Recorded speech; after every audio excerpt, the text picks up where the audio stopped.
Hello everyone, welcome to open doors English academy.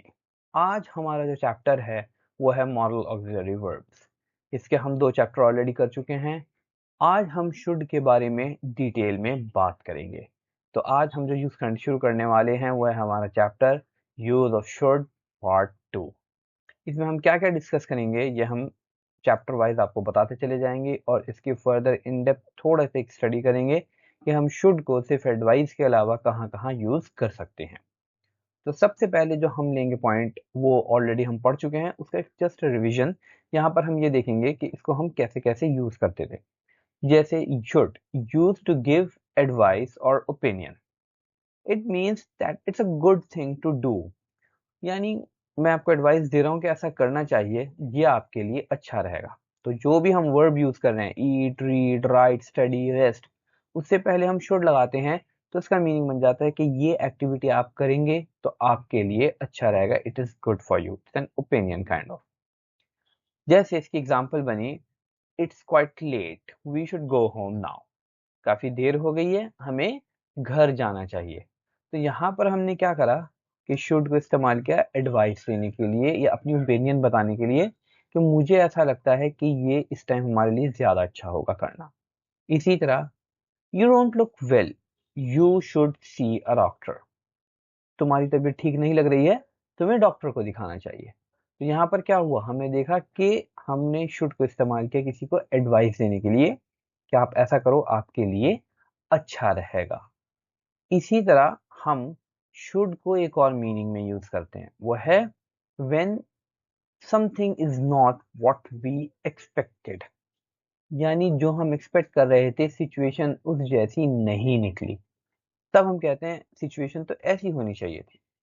पास की किसी भी एक जो कुछ हुआ उससे जो हम एक आइडिया ले रहे हैं, जो हमें एक एक्सपेक्टेशन होती है एक पर्टिकुलर सिचुएशन के हिसाब से उसके बारे में बात करें, तब हम ये शुड को इस्तेमाल कर सकते हैं। एग्जाम्पल से ये होपफुली और क्लियर हो जाएगा। जैसे हम ये बोलते हैं कि it's Sunday, street should not be this busy. आज तो संडे है, सड़कों पर इतनी भीड़ नहीं होनी चाहिए। तो यहाँ हमें क्या पता चला कि संडे होने की वजह से हमें ये लग रहा था कि सड़कों पर जो है आज भीड़ नहीं होगी, सड़कें खाली होंगी।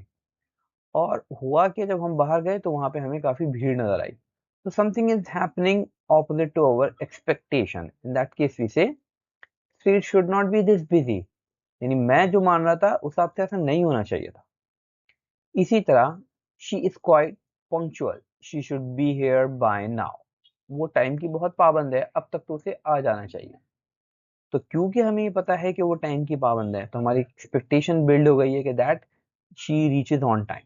But what happens today, it's the opposite, she got late. तो we are saying she should be here by now. अब तक तो उसे यहाँ पर होना चाहिए था। तो यहाँ पर हमने शुड लगाकर बता रहे हैं कि हमारी जो एक्सपेक्टेशन है उसके अगेंस्ट हुआ है जो भी है। तो ये शुड के 2 यूज हो गए, for opinion and talking about the expectation. अब आते हैं हम इसके नेक्स्ट यूज पर, that is to say we expect something. Again same meaning में है, but we are talking about future situation.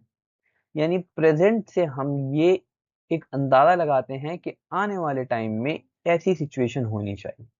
उसके लिए भी हम शुड को इस्तेमाल कर लेते हैं। जैसे, he has been working hard, he should get the promotion this time. वो बहुत मेहनत कर रहा है, उसे इस बार प्रमोशन मिलना चाहिए।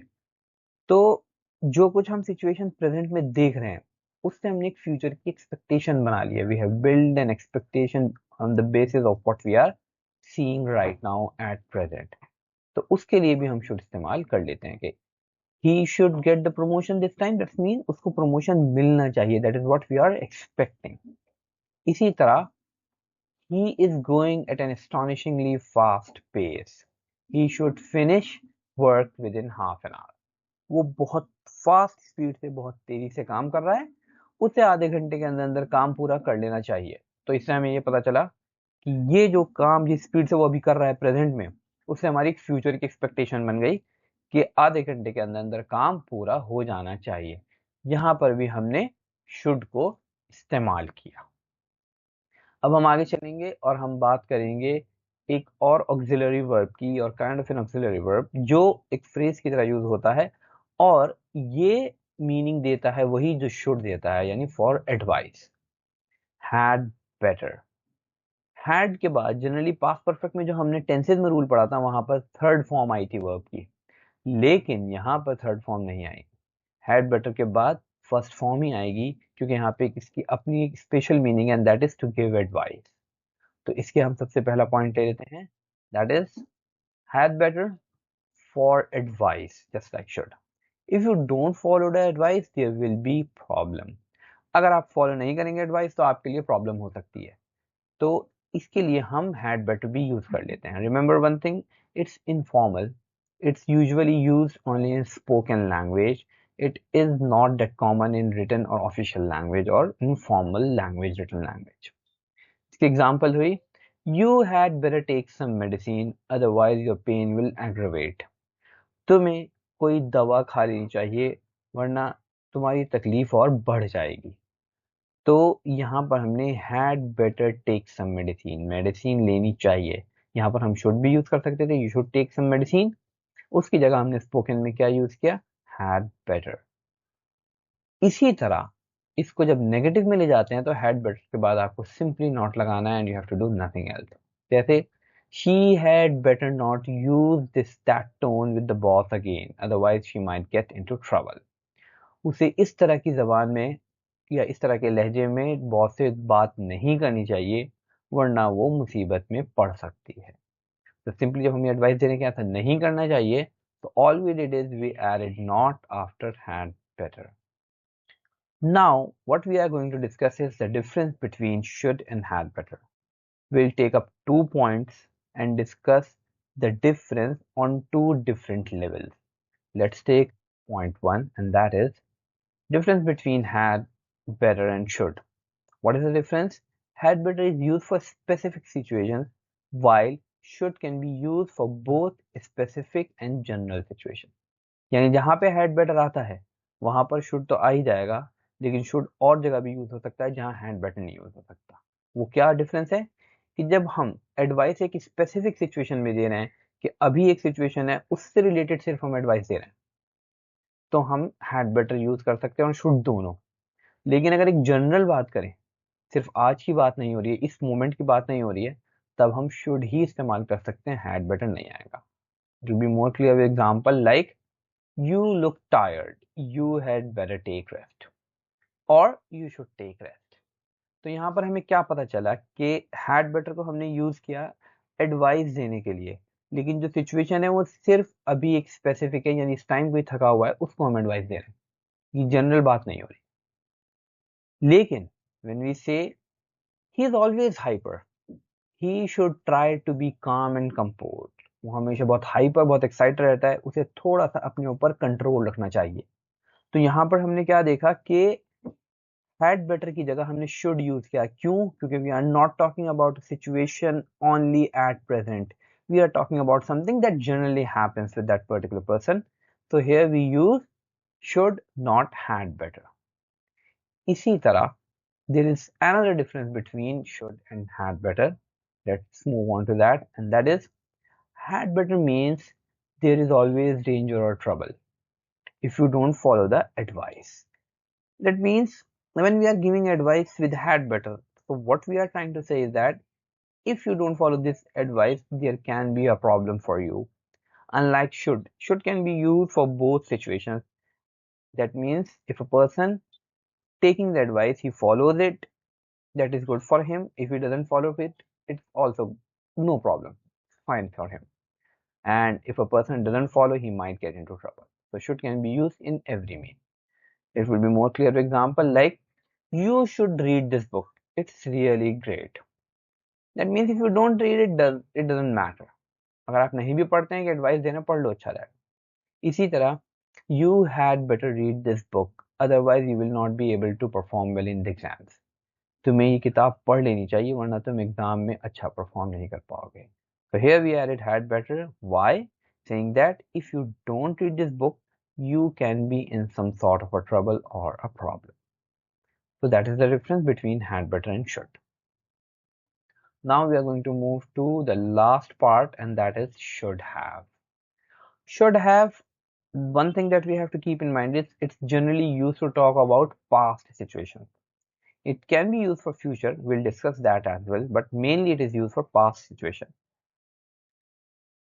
Like should have, point one, the most important thing that आपको ध्यान रखनी चाहिए वो ये है कि should have के बाद हम वर्ब की थर्ड फॉर्म यूज करते हैं.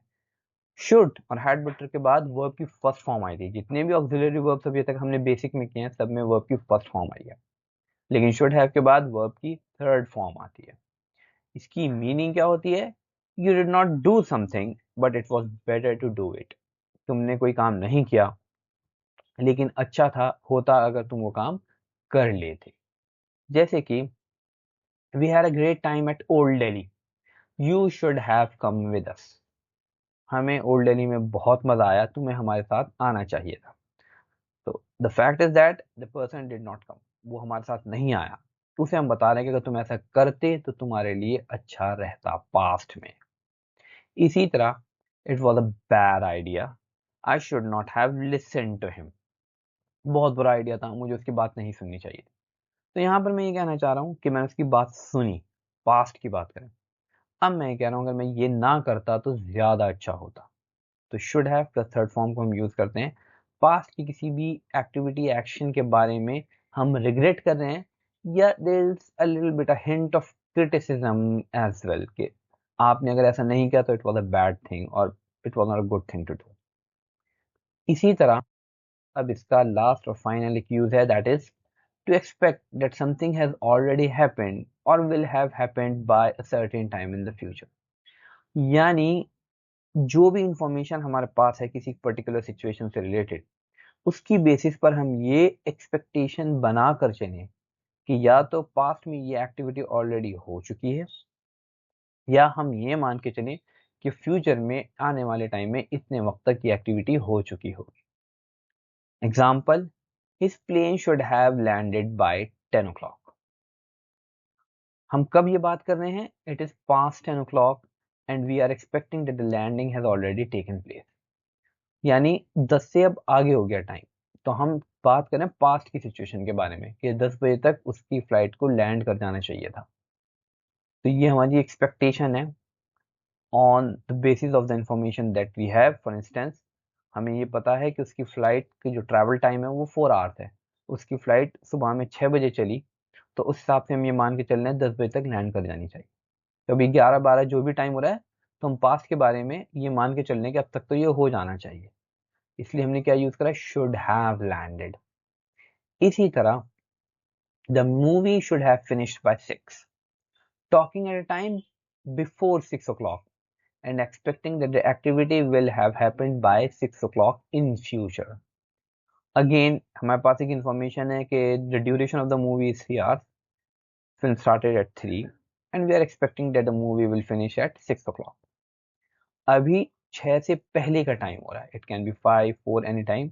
और हम क्या बोलते हैं कि फिल्म 6 बजे तक खत्म हो जानी चाहिए. ये एक्सपेक्ट करें हम क्योंकि मूवी की जो ड्यूरेशन है वो 3 आवर्स है, 3 बजे शुरू हुई है, 3 घंटे के हिसाब से 6 बजे खत्म होनी है. तो वहां पर भी हमने फ्यूचर के बारे में बात करने के लिए सेम स्ट्रक्चर यूज किया, should have finished, should have plus third form. So guys, this was a little basic idea that I gave about should, had better and should have. Later on, we will add some more rules regarding auxiliary verb. Hope you understand this lesson. Please like this video and subscribe my channel and don't forget to press the bell icon. Thank you.